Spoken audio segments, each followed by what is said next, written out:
Asyhadu an la ilaha illallah wahdahu la syarikalah wa asyhadu anna Muhammadan abduhu wa rasuluh la nabiyya ba'dah. Wa sallallahu alaihi wa ala alihi wa sahbihi wa sallim tasliman katsiran wa ba'd.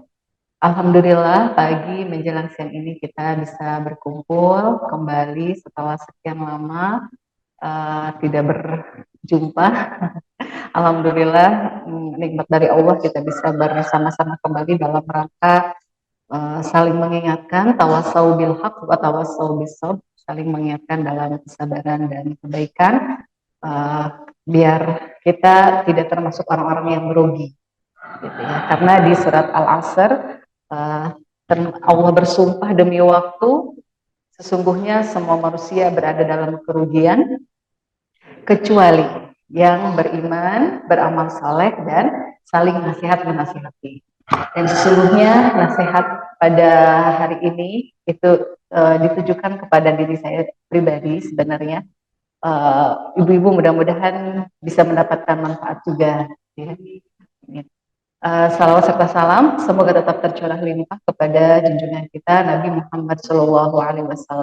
Allahumma salli wa sallim wa barik alaih, kepada keluarganya, sahabatnya, dan kepada umatnya yang istiqomah di jalannya. Baik, ibu-ibu yang Allah rahmati, pada pagi hari ini kita akan mulai tafsir, karena ini mendadak ya, Umi. Dikira saya sudah ada yang menggantikan gitu, jadi ya udah gitu. Pas Umi Ira WA, oh ya udah. Saat ini saya siapnya menyampaikan tafsir At-Tahrim dulu ya. Waktu itu pernah menyampaikan pengen yang pendek-pendek dulu ya Mia. Gitu. Sama aja. Gak apa-apa ya Mi ya. Yang panjang ini di juz 28. Gitu. Ini juz 28 surat At-Tahrim akhir. Surat yang terakhir di juz 28 yaitu surat At-Tahrim ayat 1 sampai 12. Izin saya berdiri boleh?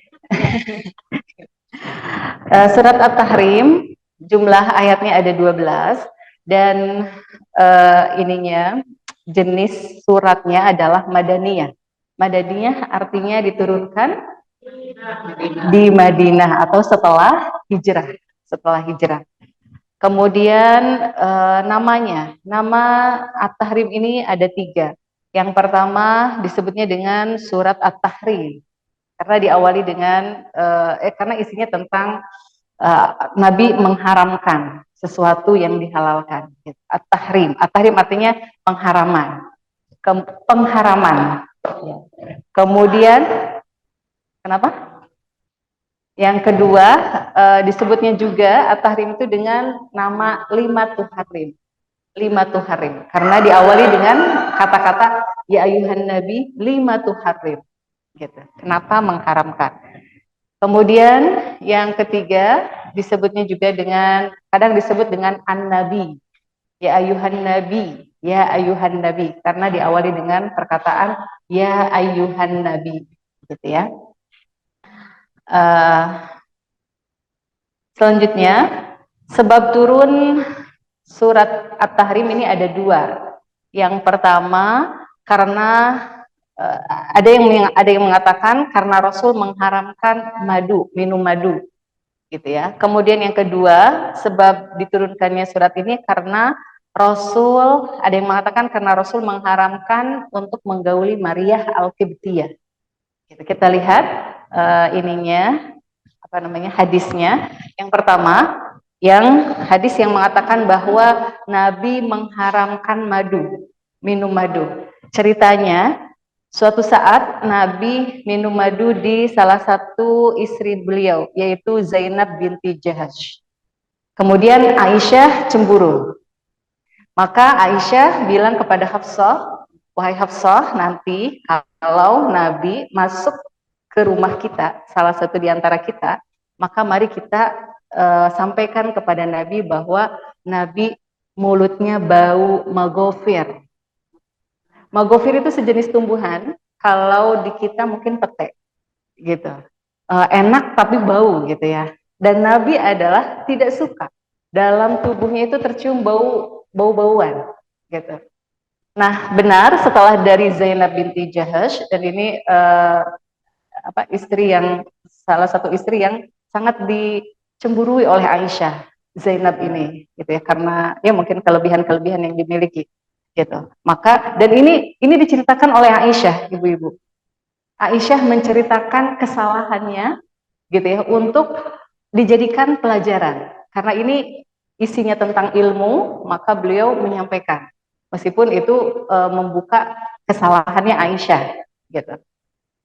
Maka benar ketika Nabi setelah dari rumah Zainab binti Jahash, itu Nabi masuk ke rumahnya Hafsah, gitu.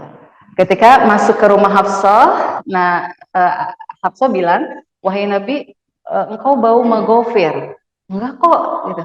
Saya tadi habis minum madu di rumahnya Zainab, gitu kan. Enggak, engkau bau ini, gitu kan, bau magofir, gitu. Akhirnya kata Nabi, ya sudah, kalau gitu untuk menyenangkan hati Hafsah, hati Hafsah, Nabi mengatakan, ya udah, aku tidak akan minum madu lagi. Maka turunlah surat At-Tahrim. Ya ayuhan Nabi, lima tuharrimu ma ahallallahu lak. Wahai Nabi, kenapa engkau mengharamkan sesuatu yang Allah halalkan? Itu, Bu. Itu sebab turunnya yang pertama ya. Ada juga yang mengatakan sebab turunnya ini sebelum ke itu ada hadis yang berkaitan. Wa kana Rasulullah sallallahu alaihi wasallam, Allahumma shalli wa sallim wa barik alaihi, yashtaddu alaihi an yujad min hurri.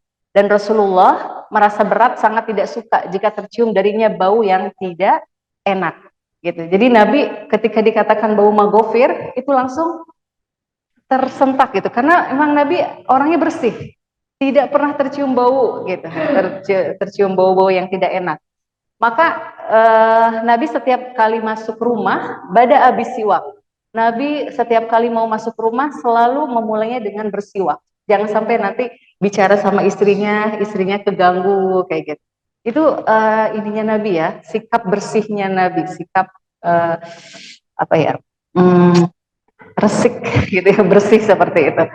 Kemudian, kenapa Bu?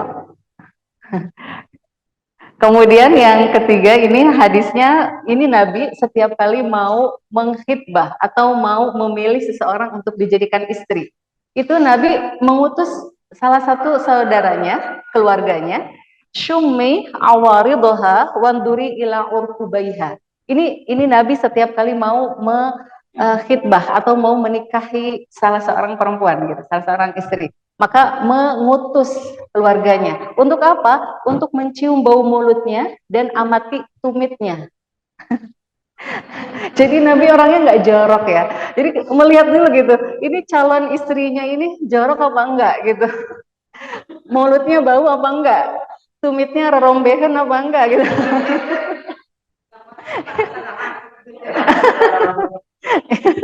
Enggak masuk. Ini menunjukkan bahwa Nabi adalah seorang yang sangat bersih.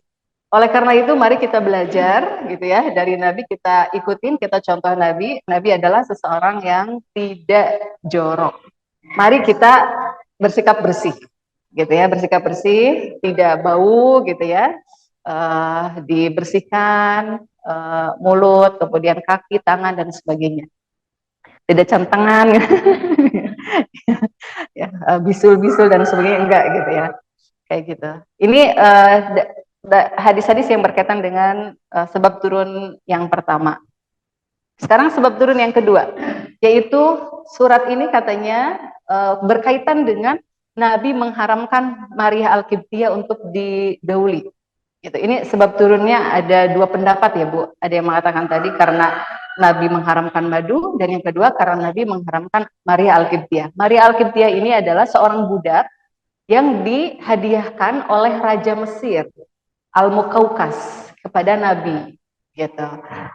Ceritanya, dan Maria Al-Qibtiyah ini karena dijadikan budak kemudian digauli oleh Nabi, maka melahirkan seorang anak yang bernama Ibrahim, gitu, tetapi meninggal saat sedang disusui, sedang umur penyusuan.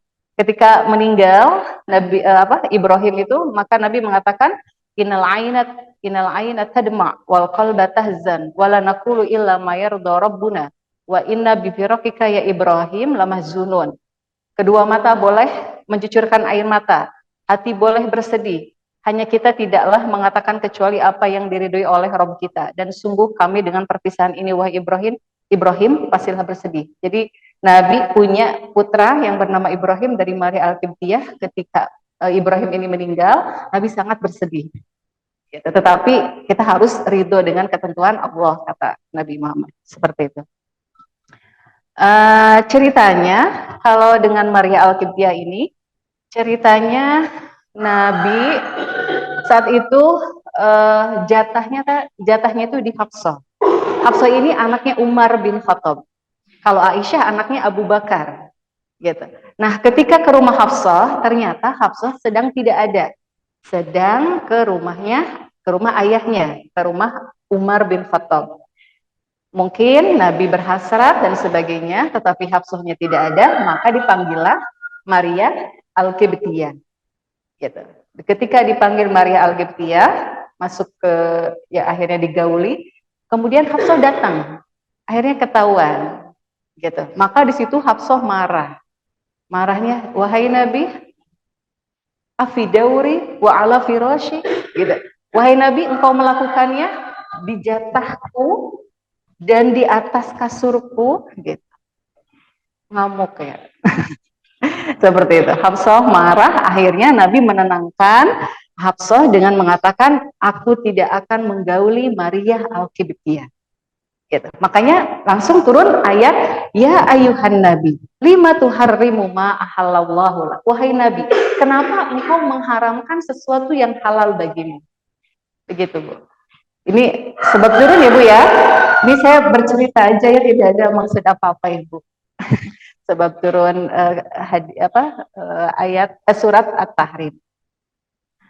Mari kita mulai dari ayat yang pertama. Ayat yang pertama bunyinya, ya ayyuhan nabi, wahai nabi, lima tuharrimu ma ahallallahu lak.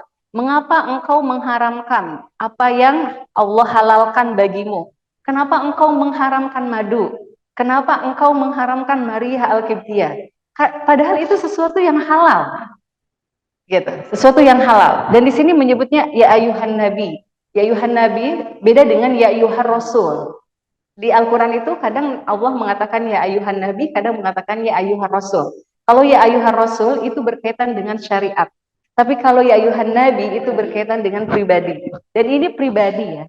Ini masalahnya pribadi. Gitu.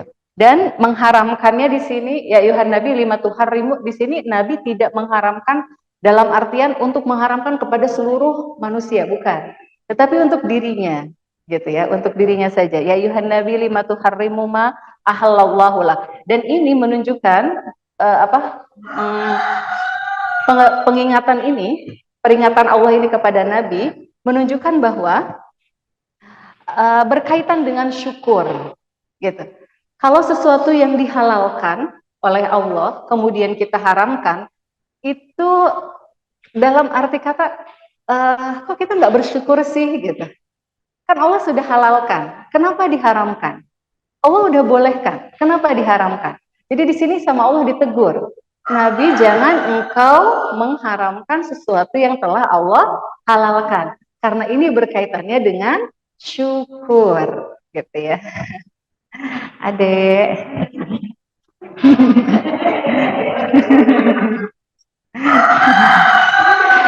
Ya. Ya, seperti itu. Ya, tabatagi marodota azwajik. Engkau mengharamkan sesuatu yang halal untuk mencari kesenangan hati istri. Gitu. Ini menunjukkan bukan tidak boleh menyenangkan hati istri, tapi justru di sini ayat ini menunjukkan bahwa Nabi adalah orang yang selalu menyenangkan hati istri. Namun di kondisi ini caranya salah, yaitu mengharamkan sesuatu yang Allah halalkan. Gitu ya, Bu. Jadi Nabi adalah orang yang selalu membuat istrinya itu senang. gitu. Tetapi harus dengan cara yang baik. Maka kalau ini salah sama Allah ditegur. Inilah kemaksuman Nabi ya, ya ibu-ibu ya. Jadi Nabi itu seorang yang maksum, seorang yang terhindar dari kesalahan. Jadi sekalinya ada salah langsung ditegur sama Allah. Disebutkan oleh Ibnu Mulakin di ada sebuah buku, beliau mencatat ada 8 kesalahan Nabi gitu, yang Allah langsung tegur di dalam Al-Quran. Salah satunya ini. Gitu. Kalau kita melakukan kesalahan, kadang didiemin gitu ya. Orang mau mengingatkan kita juga nggak enak gitu. Sampai akhirnya kita terkena musibah karena kesalahan yang kita lakukan. Kalau Nabi melakukan kesalahan langsung sama Allah ditegur. Kemudian Allah mengatakan wallahu ghafurur rahim. Dan Allah Maha Pengampun lagi Maha Penyayang. Di sini sebenarnya Allah sudah mengampuni Nabi atas kesalahan yang Nabi lakukan, tetapi Allah membeberkan, ngasih tahu kepada kita kesalahan Nabi apa, untuk apa? Untuk dijadikan pelajaran, gitu ya, bagi kita semua. Paham ya Ibu ya? Untuk apa namanya? Ayat pertama. Ya, oh ya. Ini di dalam rumah tangga pasti ada keributan. Ini menunjukkan dari hadis tadi yang disampaikan, setingkat Nabi saja Bu, ada keributan, gitu ya, ada permasalahan, gitu. Jadi kalau rumah tangga kita ada keributan-keributan kecil, ya, itu wajar, manusiawi, gitu. Tetapi kalau keributannya ada jadwalnya, misalnya sehari 3 kali, gitu ya, kayak minum obat, nah itu berarti udah nggak bagus. Maka bagaimana caranya biar tidak terlalu banyak keributan? Maka harus dirubah pola komunikasi, gitu ya. Mungkin egonya harus diturunin, mungkin harus banyak yang mengalah, gitu. Tidak semua hak ataupun ya tidak semua hak harus dipenuhi seperti itu. Jadi harus ini kalau misalnya ada keributan, gitu ya. Kalau ada keributan seperti itu. Tapi kalau misalnya ada keributan, apalagi itu menimpa anak kita, misalnya gitu ya, atau pernikahan anak kita atau adik kita, jangan terlalu heboh dulu gitu.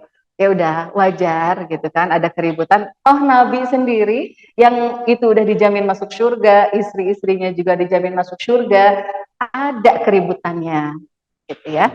Kemudian bagaimana suami istri apa namanya? Berusaha bekerja sama untuk saling membahagiakan, gitu. Untuk saling membahagiakan karena orang yang paling bahagia adalah yang dia bahagia di rumahnya, gitu. Bahagia di rumahnya. Kalau sudah tidak bahagia di rumahnya, berarti ya dia akan mencari kebahagiaan di luar seperti itu ya. Jadi itu kurang bagus. Kemudian selanjutnya di ayat ini juga ya, di surat At-Tahrim ini menunjukkan bahwa keharmonisan keluarga lebih penting sampai Nabi mengorbankan sesuatu yang halal, gitu ya Bu. Ini keharmonisan keluarga sangat harus kita jaga, gitu. Ini Nabi untuk menjaga keharmonisan biar Hafsah tidak ngamuk berlebihan.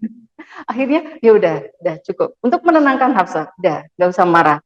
Aku tidak akan menggauli Maria lagi. Aku tidak akan minum madu lagi. Sampai kayak gitu, Bu. Ini menunjukkan bahwa keharmonisan keluarga sangat penting kita jaga. Seperti itu ya, harus dijaga. Jangan sampai ada keributan-keributan yang membuat ini kalau bicara itu harus dipikir dulu gitu. Ini kalau saya bicara gini, suami saya marah enggak ya? Gitu. Ini kalau saya WA begini, suami saya terima enggak ya? Kayak gitu. Itu penting Ibu-ibu ya, penting harus dijaga karena Nabi mencontohkannya seperti itu. Apalagi bikin status, lagi ada masalah sama suami bikin status. Statusnya ini gitu ya, kurang bagus. Dibaca sama suaminya, ribut lagi gitu ya. Ini maksudnya apa gitu. Ya, jadi hati-hati, jangan bikin keributan gitu ya. Kemudian ya gitu ya, udah. Kita lanjut ke ayat 2. Lanjut ayat 2. Ayat 2 bunyinya, qad faradallahu lakum tahillata aymanikum wallahu maulakum wa huwal alimul hakim. Sesungguhnya Allah telah mewajibkan kepadamu sekalian membebaskan diri dari sumpahmu, dan Allah adalah pelindungmu, dan Dia Maha Mengetahui lagi Maha Bijaksana. Jadi Nabi kan tadi udah bersumpah ya, bersumpah tidak akan minum madu dan tidak akan menggauli Maria atau salah satunya.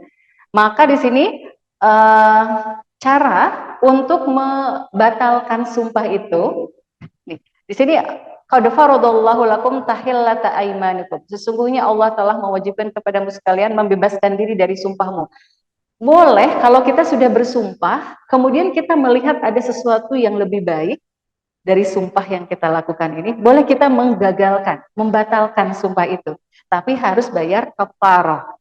Gitu ya. Jadi ibu-ibu kalau misalnya ibu-ibu sudah bersumpah, kemudian ya, udah bersumpah, kemudian melihat ada sesuatu yang lebih baik, jangan ibu-ibu terus-menerus memegang sumpah yang itu menyusahkan ibu gitu. Udah, jangan ragu, tinggalkan, tapi harus bayar kafaroh. Apa kafarohnya? Kafarohnya adalah ada di surat Al-Maidah ayat 89. Kafarohnya adalah la yu'akhidukumullahu billagwi fi aimanikum walaki yu'akhidukum bima aqadtumul aiman fakaffaratuhu it'amu asyarati masakin. Ya. Allah tidak menghukum kamu disebabkan sumpah-sumpahmu yang tidak disengaja untuk bersumpah, tetapi Dia menghukum kamu disebabkan sumpah-sumpah yang kamu sengaja. Maka kafarotnya, denda pelanggaran sumpah ialah dengan memberi makan 10 orang miskin, yaitu dari makanan yang biasa kamu makan kepada keluargamu, atau memberi mereka pakaian, atau memerdekakan seorang hamba sahaya. Barang siapa tidak mampu melakukannya, maka kafaratnya berpuasalah 3 hari. Itulah kafarat sumpahmu apabila kamu bersumpah, dan jagalah sumpahmu. Demikian Allah menerangkan hukum-hukumnya kepadamu agar kamu bersyukur. Jadi ada 4 ya Bu ya, cara kalau kita mau membatalkan sumpah. Kalau kita mau membatalkan sumpah, melihat ada yang lebih baik dari apa yang kita sumpahi itu, maka jangan ragu untuk membatalkan sumpahnya, kemudian lakukan yang lebih baik dari itu, dan bayar kafaroh. Kafarohnya, 1, boleh memberi makan 10 orang miskin. Atau kalau nggak mampu, memberi pakaian 10 orang miskin. Kalau nggak mampu juga, memerdekakan budak. Dan ini sudah tidak ada. Kalau nggak mampu juga, puasa 3 hari. Gitu. Udah batal sumpahnya, lakukan yang lebih baik. Gitu. Jadi Nabi juga membatalkan. Kan tadinya bersumpah ya, untuk tidak minum madu, untuk tidak menggauli Maria. Akhirnya sama Nabi dibatalkan. Dan Nabi melakukan kafarat ini. Ya. Wa huwal alimul hakim. Dan Allah adalah pelindungmu, dan Dia Maha Mengetahui lagi Maha Bijaksana. Oke, ini ayat kedua. Sekarang kita masuk ke ayat 3. Ayat 3 berbunyi, wa id asarran nabiyyu ila ba'di azwajihi haditha. Dan ingatlah, ketika Nabi membicarakan secara rahasia kepada salah seorang istrinya Hafsah, suatu peristiwa. Di sini sih tidak disebutin ya Bu. Ketika Nabi berbicara secara rahasia kepada salah seorang istrinya. Di sini tidak disebutin istrinya siapa. Tetapi di dalam hadis disebutin, kita tahu bahwa istri itu adalah Hafsah. Gitu. Jadi sebenarnya kita nggak usah tahu juga istrinya siapa, cuman yang paling penting pelajarannya, gitu ya. Nabi ini membicarakan rahasia kepada istrinya. Ini menurut para ulama sudah benar. Sikap Nabi membicarakan rahasia kepada istrinya. Itu udah benar, karena istri adalah orang terdekat. Jadi ibu kalau misalnya udah dikasih rahasia oleh suami, pegang. Jangan dibocorkan. Kalau dibocorkan, kan ini Hafsah membocorkan ke Aisyah. Jadi kata Nabi, Hafsah marah ketika tahu Nabi menggauli Maria, kemudian karena untuk menenangkan Hafsah, Nabi mengatakan, aku tidak akan menggauli Maria. Kemudian kata Nabi Muhammad, aku tidak akan menggauli Maria, tapi jangan bilang-bilang ke Aisyah ya, gitu. Gitu kata Nabi itu. Tapi malah Hafsah karena saking kesalnya mungkin ya, cemburu dan sebagainya gitu, akhirnya cerita ke Aisyah. Dan ini adalah kesalahan Aisyah, kesalahan Hafsah, menceritakan rahasia Nabi. Padahal kata Nabi jangan bilang-bilang ke Aisyah. Tapi Hafsah malah bilang ke Aisyah. Karena Aisyah adalah sahabatnya. Orang tuanya Abu Bakar dan Umar itu sahabatan. Anaknya Hafsah dan Aisyah itu sahabatan juga gitu. Karena lagi marah mungkin gitu ya, akhirnya cerita ke Aisyah. Curhat gitu, curhat. Seperti itu. Maka di sini tegur. Iya. Iya, iya, iya, seperti itu. Wa'id asaran Nabi. Jadi ketika Nabi membicarakan rahasia kepada Hafsah, gitu, dan ini adalah sikap yang benar sebagai seorang suami. Nah, ibu-ibu kalau dikasih rahasia sama suami, berarti suami udah percaya banget sama ibu. Jangan sampai ibu membocorkan. Menjaga rahasia suami lebih berat daripada menjaga rahasia orang lain. Ya, seperti itu. Hmm, Falamma nabba'at bihi wa adharahu Allahu alaihi arrafa ba'dah wa a'radu an ba'd. Maka tatkala Hafsah menceritakan peristiwa itu kepada Aisyah, Allah memberitahukan hal itu. Allah ngasih tahu kepada Nabi bahwa Hafsah telah cerita semuanya ke Aisyah. Dan gak mungkin yang namanya curhat itu sebentar, gak mungkin. Semua diceritakan mungkinnya kepada Aisyah. Allah ngasih tahu kepada Nabi, kemudian kepada Nabi, lalu Nabi memberitahukan sebagian yang diberitakan Allah kepada Hafsah dan menyembunyikan sebagian yang lain kepada Hafsah. Lalu Nabi bilang kepada Hafsah, Hafsah, kamu bilang begini-begini ke Aisyah. Hafsah kaget. Di sini. Maka tatkala Nabi Muhammad memberitahukan pembicaraan antara Hafsah dan Aisyah, lalu Hafsah bertanya, siapakah yang telah memberitahukan hal ini kepadamu, wahai Nabi? Nabi menjawab, di situ Hafsah tuh, ini nggak mungkin. Kalau nggak Aisyah yang cerita kepada Nabi, ini pasti Allah gitu. Dan Aisyah nggak mungkin cerita gitu, karena dia udah janji nggak akan cerita lagi kepada Nabi. Ini diketahui oleh Allah gitu. Ya Masya Allah ya, ini keluarga Nabi saja gitu ya Bu ya, masalah, ada aja masalahnya. Jadi kalau kita ada masalah dengan keluarga ya wajar, itu wajar. Siapakah yang telah memberitahukan hal ini kepadamu? Nabi menjawab, telah diberitahukan kepadaku oleh Allah yang maha mengetahui lagi maha mengenal. Nabba'aniyal alimul khabir. Ini sama-sama Bu, al-alim maha mengetahui, al-khabir maha mengetahui tapi lebih detail. Gitu. Detail banget. Jadi Allah memberitahukannya kepada Nabi dengan detail apa yang disampaikan oleh Hafsah kepada Aisyah. Tetapi Nabi menceritakan kepada Hafsahnya tidak semua, gitu. Sebagian, ya, menceritakan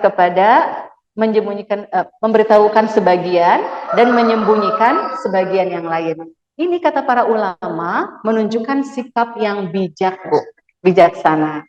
Jadi kita pun kalau menegur suami jangan ditulis semua kesalahan suami sampai berlembar-lembar.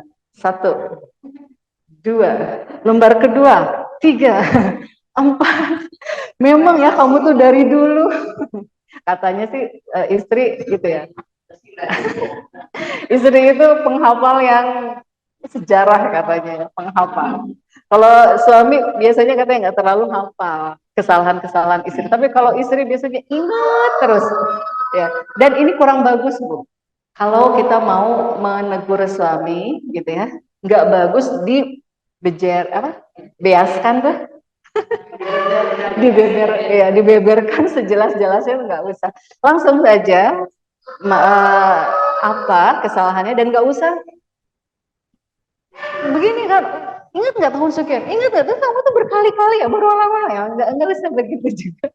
Gitu. Jadi itu tidak bijaksana. Jadi yang bijaksana adalah udah langsung aja kesalahannya apa, to the point gitu. Dan suami biasanya kurang suka kalau terlalu melebar seperti itu.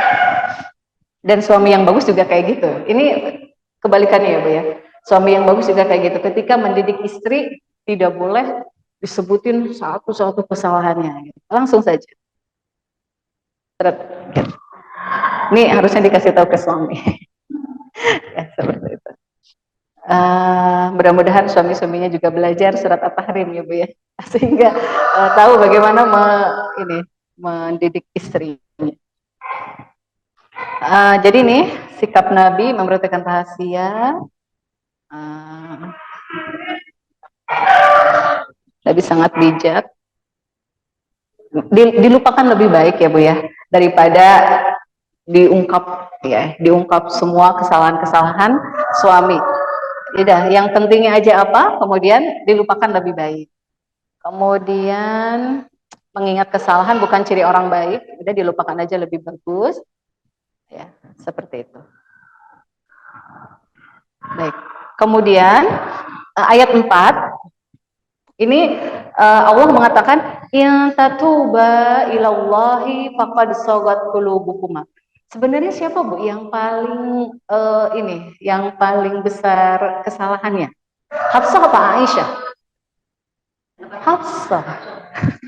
Yang paling besar kesalahannya sebenarnya Hafsah. Tetapi di sini disebutinnya dua-duanya. Jika kalian berdua bertaubat, jika kalian berdua Hafsah dan Aisyah, gitu kan? Di sini dua-duanya sama Allah. Padahal yang lebih besar kesalahan itu adalah Hafsah. Tapi di sini Aisyah ke bawah-bawah karena Aisyah diam aja, gitu. Tidak mengingatkan Hafsah. Hafsah kamu nggak boleh menceritakan aib suamimu, meskipun itu suami Aisyah juga, gitu. Jadi harusnya mengingatkan, tetapi di sini justru Aisyah menampung, gitu ya, seperti itu. Dan mungkin Aisyah juga bingung ya, ini mau curhat kemana mungkin, gitu ya, karena sahabat. Ya, jika kamu berdua bertaubat kepada Allah, maka sesungguhnya hati kamu berdua telah condong untuk menerima kebaikan. Yang tatuba ilallahi faqad sagat qulubukuma. Tetapi kalau kalian tidak bertobat atau kalian terus-menerus membantu menyusahkan Nabi, gitu. Kan mereka berdua sepakat ya. Nanti kalau datang Nabi kepada kita bilang Nabi bau maghfir, gitu. Ini kalau terus-menerus menyusahkan Nabi, kata Allah, gitu ya, cemburunya berlebihan seperti itu kepada Nabi, maka sesungguhnya Allah adalah pelindung Nabi. Dan begitu pula Jibril dan orang-orang mukmin yang baik, dan selain dari itu malaikat-malaikat adalah penolong Nabi, gitu. Jadi kalau Aisyah dan Hafsah terus-menerus membuat hati Nabi bersedih, susah gitu ya, karena sikap cemburu mereka yang berlebihan, gitu. Maka kata Allah, Allah yang akan menolong Nabi. Malaikat pun akan menolong Nabi, dan semua orang mukmin yang soleh itu akan menolong Nabi. Sampai bapak-bapak kalian pun Umar dan Abu Bakar itu tidak akan membela kalian, justru akan membelanya Nabi. Dan benar, setelah kejadian ini Umar marah kepada Hafsah, Abu Bakar marah kepada Aisyah. Diingetin, nggak boleh begitu kepada Nabi. Kayak gitu Bu. Dan di sini menunjukkan Nabi tidak marah yang berlebihan kepada Aisyah dan Hafsah karena kesalahan yang dilakukan oleh Hafsah dan Aisyah ini kesalahan yang berkaitan dengan cemburu, gitu. Jadi masalah istri cemburu seharusnya ya suami tidak menanggapi yang berlebihan, karena cemburu itu tanda cinta, gitu. jadi kalau saya sih gitu. Jadi kalau misalnya saya cemburu, terus suami saya agak naik gitu suaranya gitu, Abi kok jadi marah sih? Umi kan Umi kan begini karena sayang, Umi kan karena cinta, gitu. Begitu. Akhirnya beliau, karena mungkin berlebihan kali ya cemburunya, akhirnya suaranya jadi naik gitu. Suami saya satu oktav gitu. Nah saya nggak suka gitu kalau suami terlalu tinggi gitu. Salah sendiri ya, jadi curhat. Ya, pengalaman. Jadi ya gini, harusnya suami juga paham gitu. Kalau kita cemburu itu karena cinta, dan Nabi pun menanggapinya nggak yang gimana gitu. seperti itu ya, karena ini karena cinta. Karena kalau nggak cemburu ya berarti nggak cinta tuh istri gitu ya. Dan memang cemburunya tidak boleh berlebihan ya Bu ya. Sampai pernah itu siapa? Ada istri Nabi yang lain ngirimin makanan dan saat itu Nabi sedang di rumah Aisyah. Itu kesalahannya mungkin. Aisyah cemburu. Akhirnya makanannya di ya ditumpahin. Tangan si pembantunya itu ditepak gitu. Akhirnya jatuh. Terus Nabi hanya bilang gerat umukum. Wahai para sahabat, ini ibumu sedang cemburu. Ibu kalian ini sedang cemburu. Ibu kalian ini sedang cemburu. Jadi gitu aja. Gitu. Tapi Nabi sampai pernah marah ketika Aisyah mengomentari fisiknya Sofia. Sofia itu, mohon maaf, agak pendek. Ya, agak pendek. Gitu. Nah, Aisyah itu mengomentari fisiknya Sofia. Terus kata Nabi, agak marah, agak tinggi suaranya, wahai Aisyah, perkataanmu ini buruk, gitu. Seandainya dicampur dengan perkataanmu ini dicampur dengan air laut, niscaya air laut yang begitu sangat luas itu akan menjadi keruh, gitu. Jadi nggak boleh berlebihan, gitu. Cemburunya, gitu ya, nggak boleh berlebihan. Kalau wajar-wajar saja ya. Nah ini wanita soleha juga bisa hilang kontrol saat cemburu. Ini menunjukkan Aisyah, Hafsah tidak diragukan lagi ya Bu ya, kesolehaannya gitu. Luar biasa dan dijamin masuk surga, tetapi ketika cemburu itu bisa hilang kontrol. Ini harus dipahami sebenarnya oleh para suami. Gitu ya.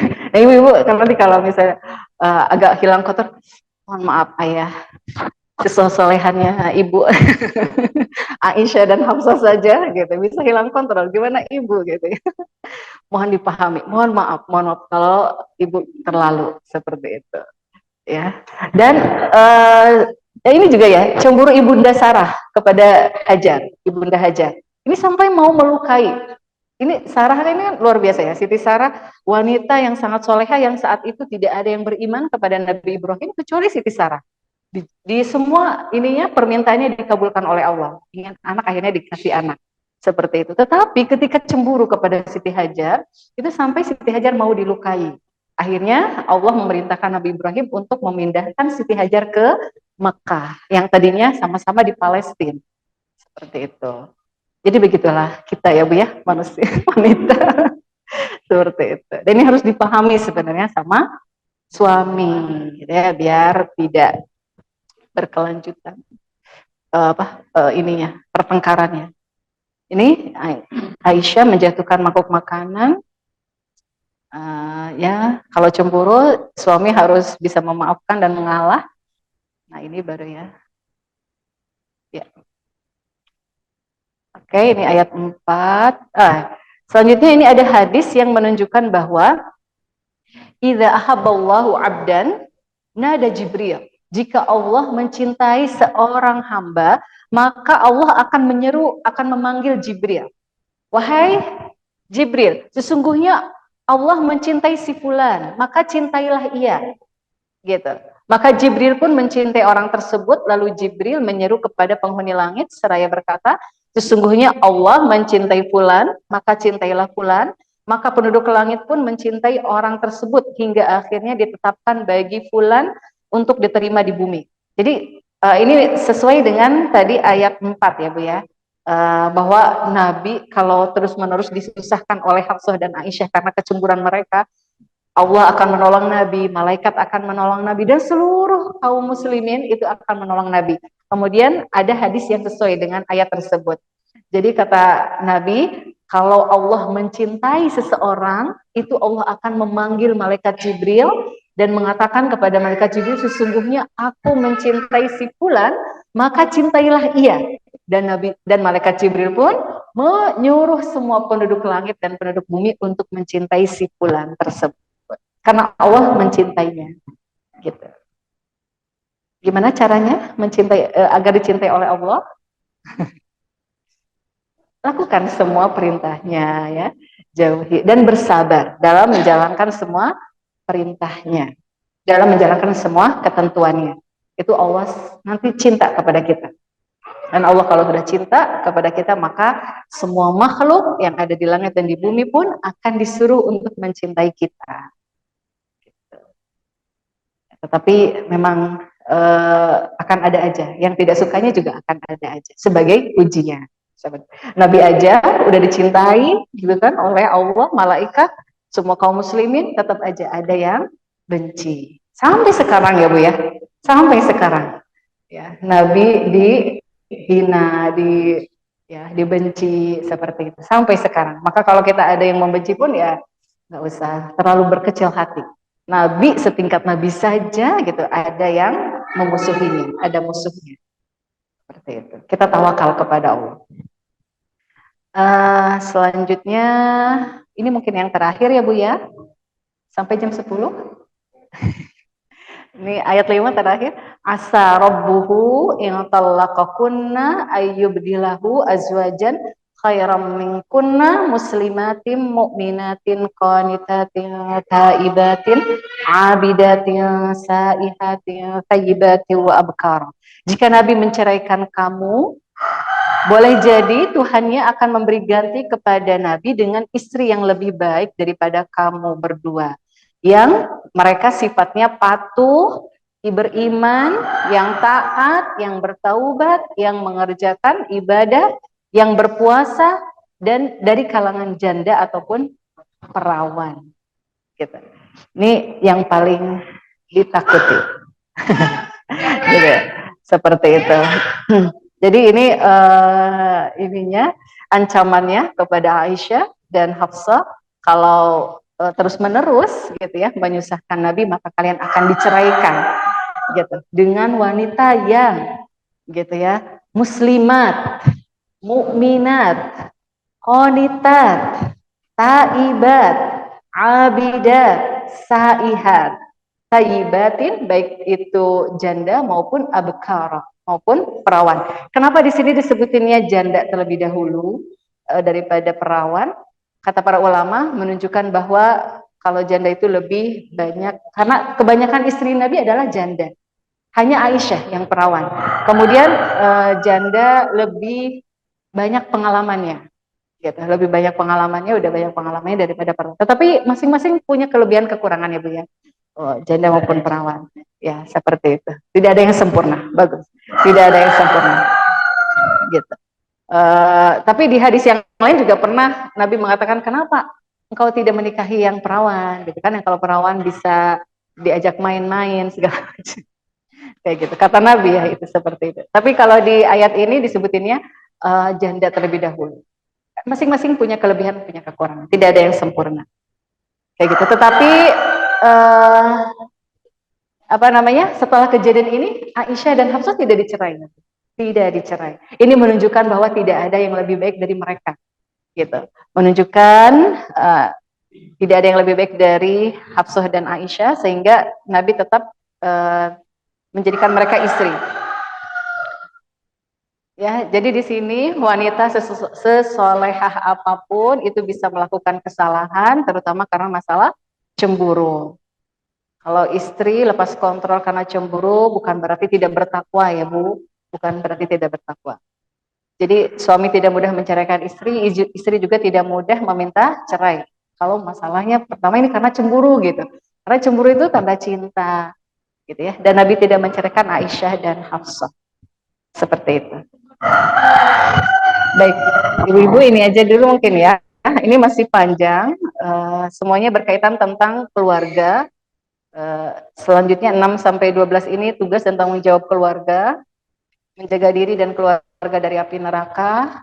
Kemudian selanjutnya keutamaan taubat, bersikap proporsional terhadap orang kafir dan munafik. Ya kalau dicepetin semuanya takutnya terlalu ini ya.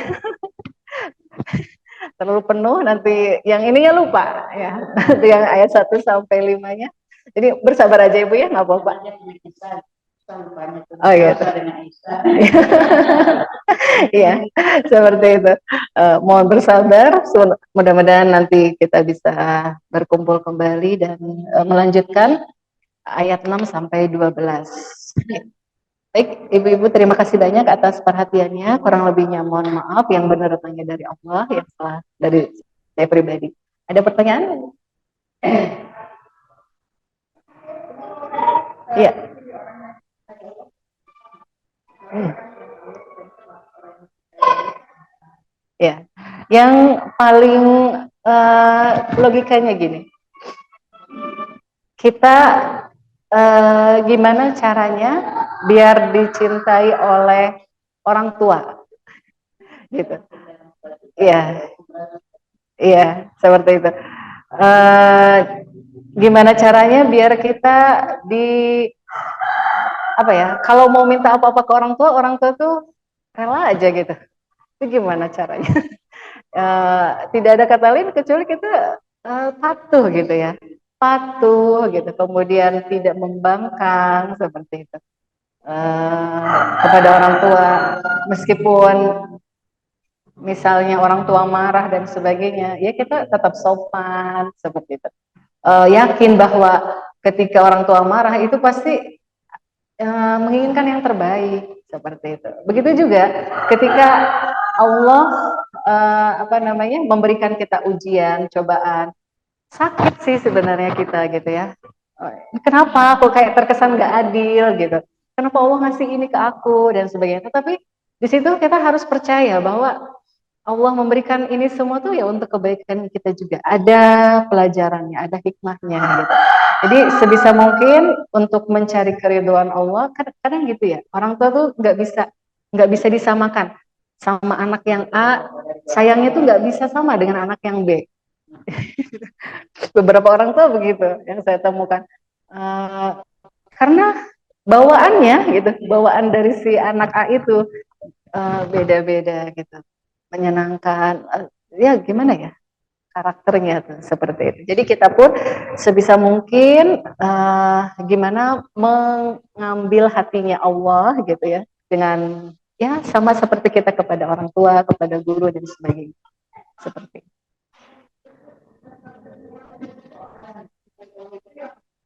banyak cobaan.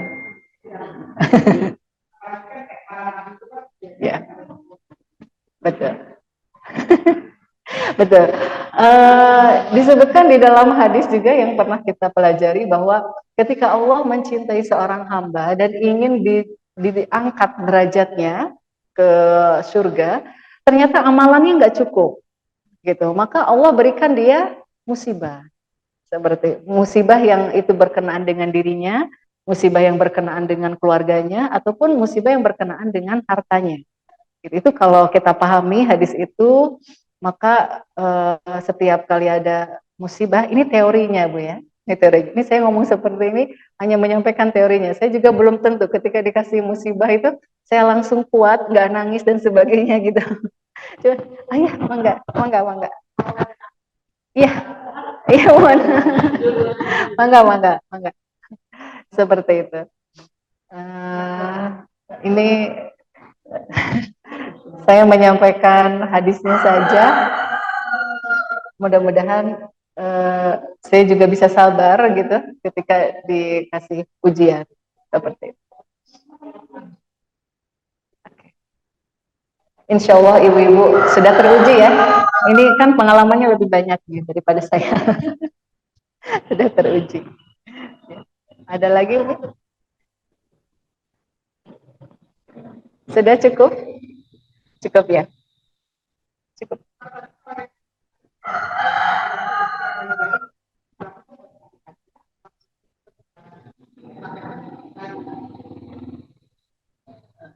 Ini tadi ayat tadi ya. Oh iya. Jadi ayat tadi alam karena berkaitannya dengan cerita Hafsah dan Aisyah yang menyusahkan Nabi gitu. Di situ kesannya tuh itu kan. Jadi Hafsah dan Aisyah tuh ini bekerja sama gitu. Nanti kalau Nabi ke rumah kita karena cemburu dengan Zainab binti Jahash gitu. Karena Zainab itu wanitanya yang dia itu pekerja ya, suka bersedekah gitu. Pokoknya inilah gitu. Uh, Bisa menghidupi sendiri kayak gitu. bekerja. Zainab binti Jahash itu. Maka mungkin karena memiliki beberapa kelebihan, akhirnya Aisyah cemburu, gitu. Dan Aisyah nggak mau posisi wanita yang paling dicintai oleh Nabi itu tergeser, gitu oleh Zainab. Maka di situ kata Allah peringatan, gitu. Kalau kalian terus menyusahkan Nabi, gitu, maka hati-hati nanti akan dicerai, gitu. Akan digantikan dengan wanita yang lebih baik. Nggak boleh menyusahkan Nabi, gitu. Seperti itu. Jadi kita pun mungkin kalau dengan suaminya baik-baik aja gitu, tapi kita ya bikin keributan terus, bisa jadi ya suami akan dikasih wanita yang lebih baik gitu, kayak gitu. Tapi kebalikannya juga sama, kayak gitu. Seperti itu. Akan disatukan dengan yang baik dengan yang baik, yang buruk dan wallahu alam. Peringatan bagi kita semua, pelajaran bagi kita semua. Ada lagi?